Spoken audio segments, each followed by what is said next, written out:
दोस्तों, अपनी बात को शुरू करने से पहले मैं आप लोगों से एक छोटा सा सवाल करना चाहता हूं। क्या आप लोगों को कोरोना से डर लगता है?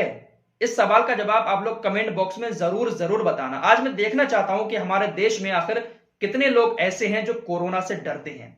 वैसे मुझे लगता है कि हमारे देश के लोग ना इस वक्त कोरोना से डर नहीं रहे हैं, ना ही कोरोना को सीरियसली ले रहे हैं। क्योंकि सोशल मीडिया पर आप लोग जब कमेंट देखते हैं ना, कहीं पर अगर कोरोना की न्यूज अगर कोई न्यूज चैनल हमारे गोदी मीडिया का सुनाता है तो उसके नीचे जो कमेंट आते हैं वहां पर हमारे देश के लोग भर भर के मीडिया को गाली देते हैं, सरकार को कोसते हैं और यही कमेंट करते हैं कि भैया देश में कोई कोरोना है ही नहीं, सरकार सिर्फ लोगों को मूर्ख बना रही है। कोरोना के नाम पर जो असली मुद्दे हैं उनसे भटकाने की कोशिश की जा रही है सरकार और मीडिया के द्वारा। हमारे देश के लोग कुछ ऐसे कमेंट करते हैं उन खबरों पर, जबकि हमारे देश की सरकार और हमारी मीडिया लगातार ये बात कह रही है कि कोरोना के आंकड़े बढ़ते जा रहे हैं, 1 करोड़ केस होने वाले हैं कोरोना के हमारे देश में। उसके बावजूद भी हमारे देश के लोग कोरोना को सीरियस क्यों नहीं ले रहे हैं? आखिर इसकी वजह क्या है? तो आइए आज इसी मैटर पर बात करेंगे कि आखिर हमारे देश के लोग कोरोना से डरते क्यों नहीं हैं।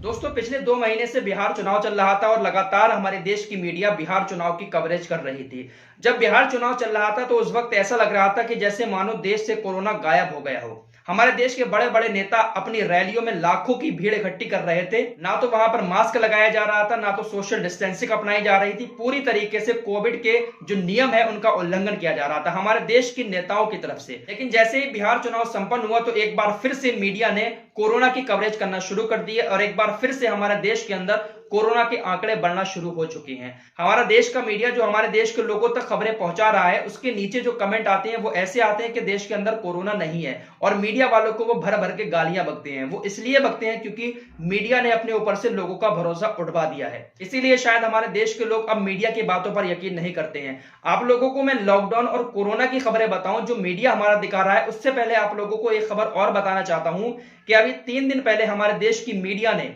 इतना सफेद झूठ पूरे देश में फैलाया है और पूरी दुनिया में हमारे देश की सेना की नाक कटा दी।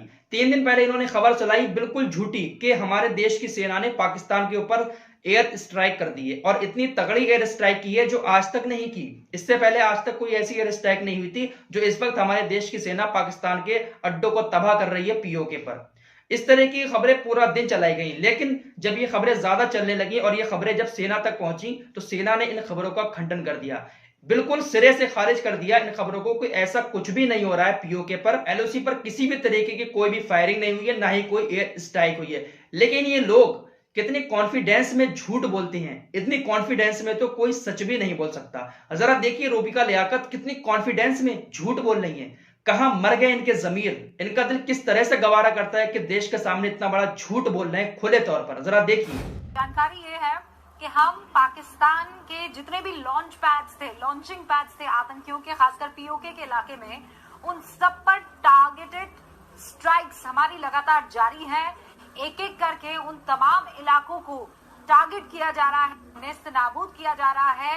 एंटी टैंक गाइडेड मिसाइल और आर्टिलरी का इस्तेमाल करके हम लगातार ये कार्रवाई कर रहे हैं। इनकी फौज अब एक एक का बदला ले रही है और इस बार पाकिस्तान को एकदम तरीके से ये समझा दिया जा रहा है कि सुनो, अब खूब हो गई तुम्हारी नौटंकी। तुम आतंकी कश्मीर में भेजते हो, घुसपैठ कराते हो, तो हम उसे सीधा वहां भेजेंगे कब्रिस्तान और कब्रिस्तान से उसका कितने कॉन्फिडेंस में रूबिका लियाकत झूठ फैला रही है पूरे देश के अंदर और लोगों को गुमराह कर रही है। और अब इनके पास कोई और खबर तो बची नहीं है, तो ये लोग लग गए अब कोरोना लॉकडाउन कर्फ्यू पर। आपको दिखाते हैं एक क्लिप जहां पर रूबिका लियाकत किस तरीके से पब्लिक का हौसला बढ़ाने के बजाय उनको डरा रही है। जरा एक क्लिप देखिए। आपके अंदर भी कोरोना का वो शुरुआत वाला डर वापस लौट आया है? क्या आप भी कोरोना के बढ़ते हुए मामलों को देखकर थोड़ा परेशान हो गए हैं?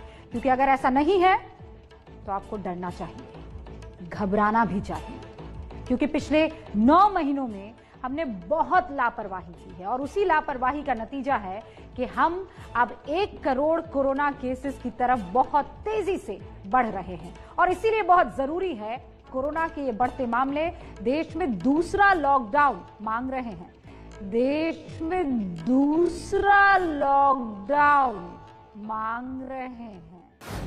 तो देखा आप लोगों ने, ये लोग पक्का लॉकडाउन लगवा कर ही मानेंगे। लॉकडाउन लगता है तो आप लोग भैया आराम से घर में बैठते हैं, इनको देखते रहते हैं, इनका तो काम चलता है। लेकिन इनके इस वीडियो पर किस तरीके के कमेंट आए लोगों के, वो मैं आपके सामने थोड़े से कमेंट रखना चाहता हूं। और ये कैसा कैसा टाइटल चलाते हैं कि कोरोना मांगे लॉकडाउन। अब लोग लिख रहे हैं कि इलेक्शन के टाइम याद नहीं आया, कोरोना शहंशाह है क्या, रात में निकलता है दिन में गायब हो जाता है, साले मीडिया वाले और सरकार मिलकर जनता को बेवकूफ बना रहे हैं। इसके अलावा एक कमेंट और है, मुझे ये समझ नहीं आता भाई कि रात के लॉकडाउन से क्या फायदा होता है, जबकि रात में तो सब अपने घर में ही रहते हैं। अभिषेक बिश्नोई लिखते हैं कि लॉकडाउन में न्यूज चैनल को भी बंद करो, केवल डीडी न्यूज चैनल चलाओ। बिल्कुल सही बात लिखी है, अगर लॉकडाउन होता है तो इन चैनलों को भी बंद करो। एक साहब कहते हैं कि सारे मीडिया वालों को होम क्वारंटाइन के डालो, 2 साल के लिए कोरोना अपने आप चला जाएगा।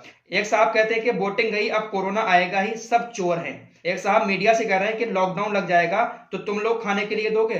तो ऐसे बहुत सारे कमेंट आते हैं इनकी इन वीडियो पर, जहां पर लोग अपना गुस्सा जाहिर करते हैं और लोग कहते हैं कि कोरोना है ही नहीं। तो इस चीजों को देखते हुए तो लगता है कि भैया हमारे देश की जनता कोरोना से डर नहीं रही। लेकिन मीडिया इस तरीके की टैगलाइन के साथ खबर चलाता है कि कोरोना मांगे लॉकडाउन। फिलहाल सरकार अभी लॉकडाउन लगाने के मूड में नहीं है। सरकार का कहना है कि अर्थव्यवस्था को बहुत ज्यादा नुकसान पहुंचा था, जिसकी वजह से हम लॉकडाउन नहीं लगा सकते। लेकिन सरकार के इस फैसले पर भी मीडिया ने सवाल उठाना शुरू कर दिए, जरा देखिए। देश में कोरोना के केस हर रोज बढ़ रहे हैं और इतने बढ़ रहे हैं कि लगता है कि अब एक बार फिर से लॉकडाउन लगाना ही पड़ेगा। लेकिन लगाना तो पड़ेगा ही, क्योंकि स्थितियां दिन पर दिन बिगड़ती जा रही हैं। लेकिन केंद्र सरकार भारत में फिलहाल लॉकडाउन लगाने को तैयार नहीं है। इसकी वजह यह है कि लॉकडाउन की वजह से देश को जो आर्थिक नुकसान उठाना पड़ा है, उससे हम अब भी उबरने की कोशिश कर रहे हैं। लेकिन जान है तो जहान है, हम स्वस्थ रहेंगे, ठीक रहेंगे, तभी हमारे पैसे काम हमारे आएंगे और तब ही देश की अर्थव्यवस्था भी काम आएगी। इसलिए हमको और आपको इसके लिए तैयार रहना होगा, क्योंकि स्थितियां बिगड़ रही हैं। इन साहब का कहना है कि सरकार ये जो कह रही है ना कि हम लॉकडाउन नहीं लगाएंगे, सरकार ये गलत कह रही है। सरकार को लॉकडाउन लगा देना चाहिए इनके मुताबिक। इनका कहना है कि जब जान बचेगी तभी तो आप अपना पैसा खर्च कर पाओगे। सरकार कह रही है कि आर्थिक नुकसान होगा, हमारी अर्थव्यवस्था काफी नीचे चली जाती है लॉकडाउन लगने से, तो हम लॉकडाउन नहीं लगाएंगे। लेकिन ये साहब कह रहे हैं कि भैया जान है तो जहान है। तो ऐसी ऐसी खबरें ये लोग चला रहा है, ये पक्का लॉकडाउन लगवा कर ही माने। फिलहाल आप लोगों को डरने की जरूरत नहीं है, बस सावधान रहें, सतर्क रहें, क्योंकि जब तक वैक्सीन नहीं आएगी तब तक ये कोरोना हमारे देश में आता जाता रहेगा। और वैक्सीन आने के कोई चांसेस अभी है नहीं। अभी 2 महीने पहले भी हमारे देश के जो केंद्रीय स्वास्थ्य मंत्री हैं डॉक्टर हर्षवर्धन, उन्होंने कहा था कि नवंबर तक वैक्सीन आ जाएगी, लेकिन नवंबर आ गया, वैक्सीन नहीं आई। अब एक बार फिर से उन्होंने कहा है कि वैक्सीन आने में अभी 2-3 महीने और लग जाएंगे। फरवरी 2021 तक वैक्सीन आ जाएगी हमारे देश में, और जो आम लोग हैं उनको अप्रैल तक वैक्सीन मिलेगी। कल एक मीटिंग भी की थी प्रधानमंत्री नरेंद्र मोदी साहब ने, इसी वैक्सीन को लेकर काफी चर्चाएं हुई हैं। क्या चर्चाएं हुई वो खबर तो सामने नहीं आई, लेकिन प्रधानमंत्री मोदी ने भी इस पर चर्चा की थी। बस बड़ा सवाल यही उठता है कि मीडिया और सरकार इतने आंकड़े दिखाता है, लेकिन हमारे देश के लोग जिस तरीके से सोशल मीडिया पर अपनी राय रखते हैं, उसको देखते हुए लगता है कि हमारे देश के लोग कोरोना से ज्यादा लॉकडाउन से परेशान हैं।